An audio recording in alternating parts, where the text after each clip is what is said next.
Hey guys, how's it going? This little backstory of like Justice League Volume 5 comic book. Yeah, summary, pretty much. Crime Syndicate. Here's a little backstory. They're like alternate universe equivalents to the Justice League, but evil. So, yeah, Justice League have been captured, by the way. So, yeah, there's this awesome picture of Superwoman. All right, let's get started. Okay, so first of all, in Krypton, Krypton's exploding with all that stuff, and then Kal-El or the dad's pretty mean. Everyone's mean in that universe, and they shoot him off into space, and then in his pod, there's a little Kal-El or a little message from the father telling him what to do, how to become Ultraman and strong, dominate the humans, and then you got you're on Earth now. Uh, the cancer fighting, right? And then Superman comes in, gets him by some kryptonite, makes him stronger, and all that stuff. The Kents go check it out, and then John Kent gets his arm or hand chopped off, and then Superman's like, "You're my father now." So that's pretty scary. Baby chopping off your hand, lasers. All right, yeah. And by the way, they end up dying. The parents, by the way. And all right, so now your day planning. All these reporters are trying to leave, and because Jimmy Olsen still thinks Superman's alive, as you can tell from this photo. And then Ultraman comes in. He's like, "What's up, Jim? Jim." Uh, yeah, and little to knowledge, Jimmy still thinks that's Ultraman, so he takes a picture of him and then gets his arm broken. And yeah, Ultraman's like, I'm not Superman." So then Black Adam comes in. They fight, and then Superman ends up killing Black Adam. I think, unfortunately, people don't really die in comic books. All right, so 30 years ago, another universe, not Gotham City, alternate universe, alternate Gotham City. The Waynes are walking at night, right? But instead, just Bruce Wayne. He has a brother named Thomas Wayne Jr., which on the right side. And then Thomas wants to kill parents. It's also Bruce's idea. So, they argue and stuff. And then Bruce wants to stop killing it because I guess every version of Bruce is nice. So then Alfred ends up killing them anyways. Well, severely injuring Bruce. But then Thomas looks at an owl and then ends up killing his brother. A crying brother of his. I guess that's inspiration for Owlman.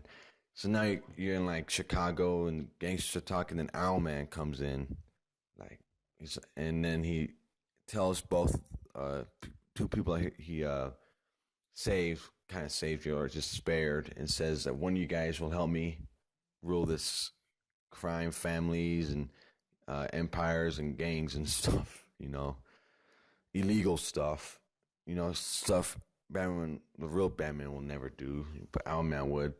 So then Owlman has one left over, the guy left over, and tells him what to do, and leaves a stamp on his hand in the shape of an owl. I'm not sure these characters will be significant, or this character will be significant later on, but I don't know. And why is Batman in Chicago, or Owlman in Chicago? All right, so now Owlman wants to talk to Robin, Richard Grayson, because he has a broken family because his parents died.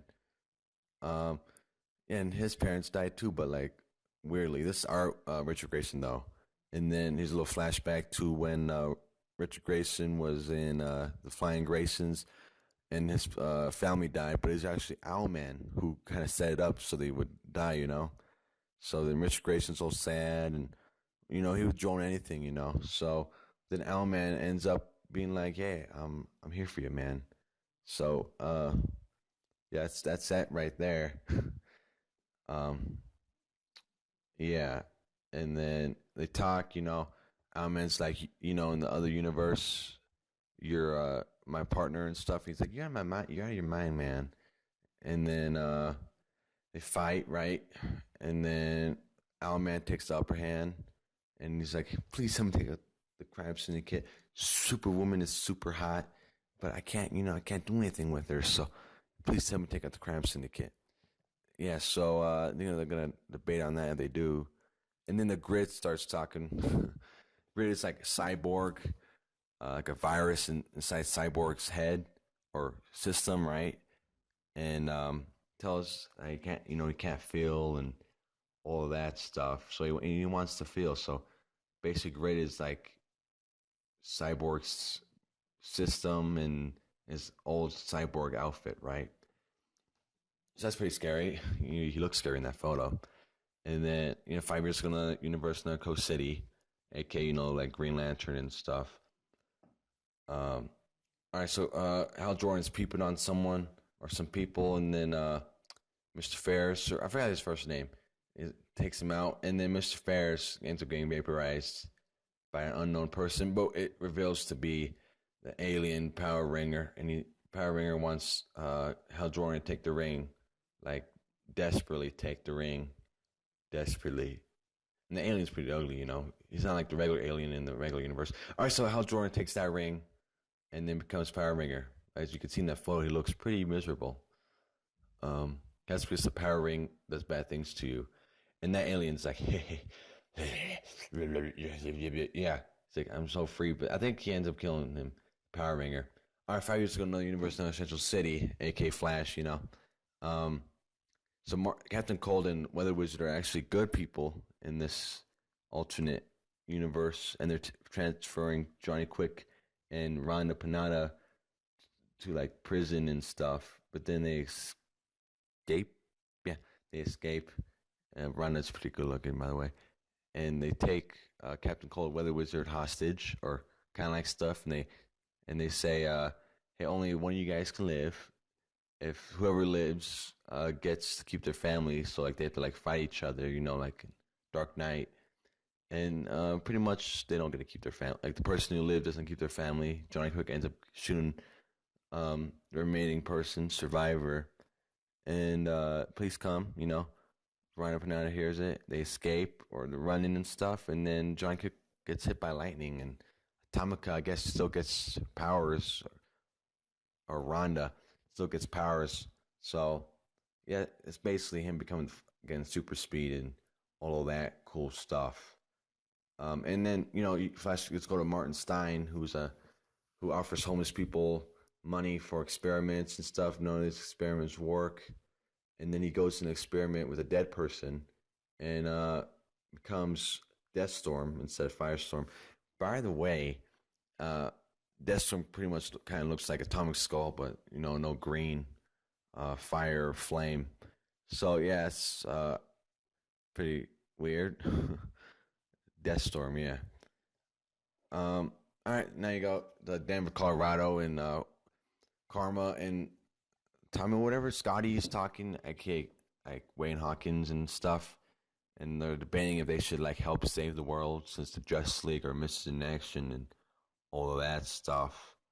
And Johnny Quick comes in, and then they fight, right?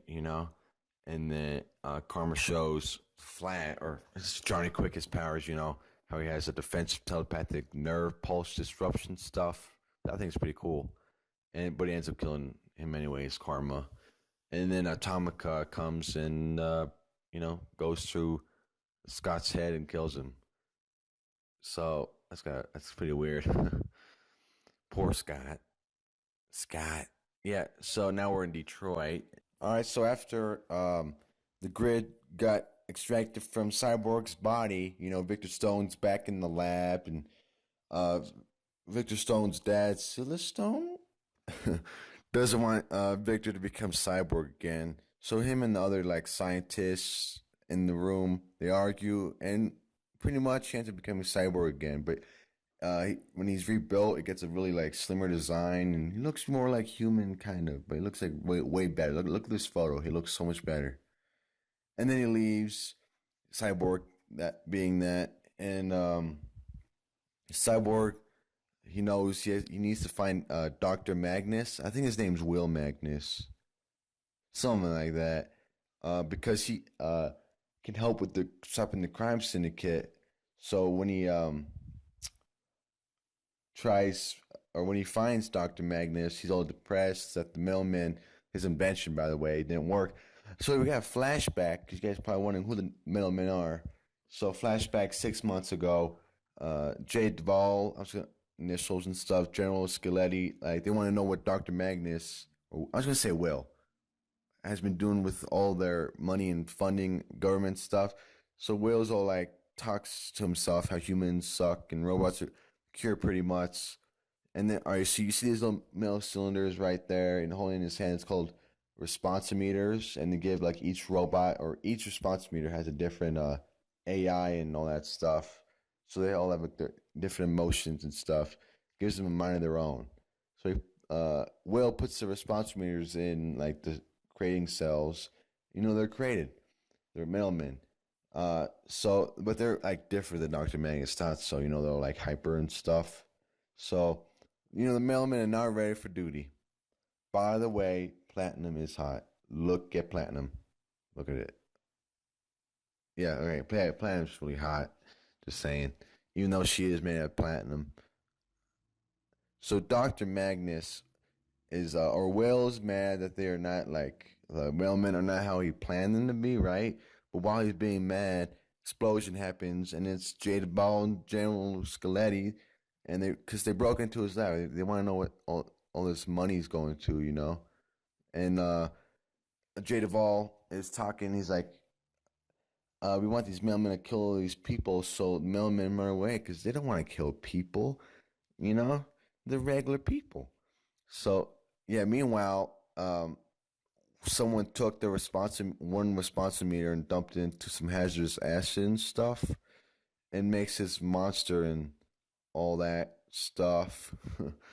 So while Will's Magnus is at his place, he finds out that the mailmen are there, like being hidden and stuff, and then boom, the responsometer that got dumped in the acid, like it's alive and it's all like it's like a thing from Ben 10, and it's trying to kill everyone. So, but then really, like really quickly, the middlemen solve this issue really quickly. They all sacrifice themselves and go inside that uh thing, atomic skull looking thing, and save the day, right? So Will's like they're like a disappointment and all that stuff, for their failure because they're not here anymore. But our present day, no flashback. Cyborg, so like I know that you think they're disappointment, but I can hear their response meters, right? They're alive because they're like their body or their soul pretty much is in those response meters. So he tells Dr. Magnus that like these middlemen are the last hope to save the world. So Dr. Magnus ends up creating them again to save the world. Yay, they're back. Yay, Platinum's back.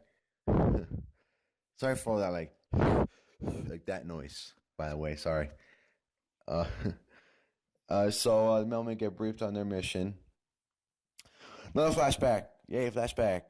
Whenever I think of Flashpoint when I say that. So, anyways, for the flashback, we see how Grid took himself out of Victor, or he took Victor out of Cyborg's body and became the Grid, and how the Crime Syndicate came into this our world by using a portal.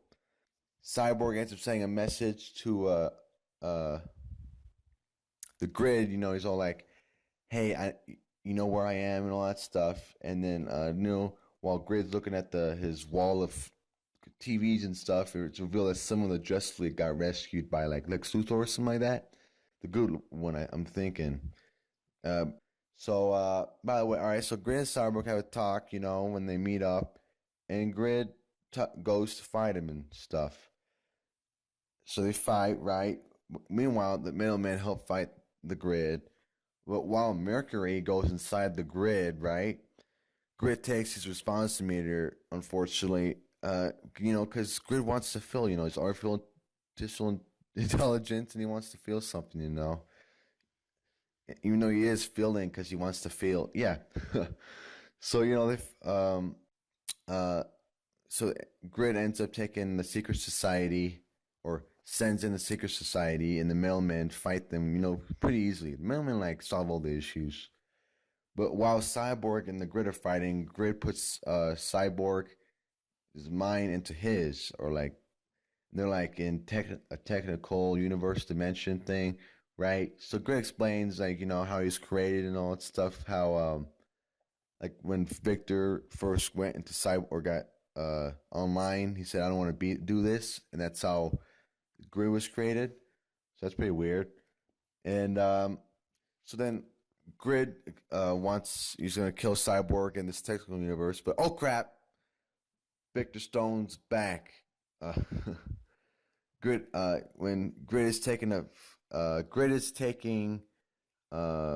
Cyborg's or Victor Stone's skin off. When holy crap, it's Cyborg inside Victor Stone's skin, inside Cyborg. It's like Cyborgception.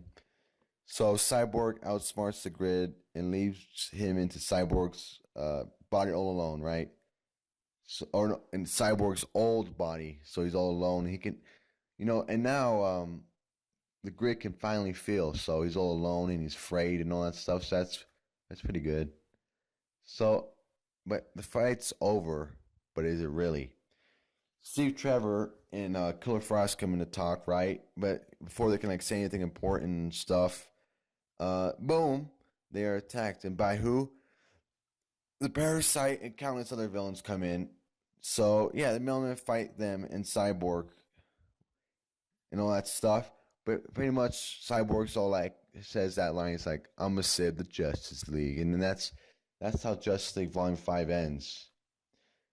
So what I would say about this volume, I really wish there was more Justice League in it, We only got like Cyborg. So I would say the best parts of this book is Cyborg getting his new design and seeing Grid.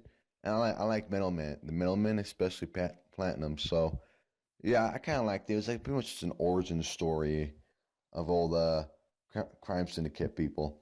So yeah, thanks for watching this video. Um, I'm new to this, so thanks for watching this video. My name is James. Thank you.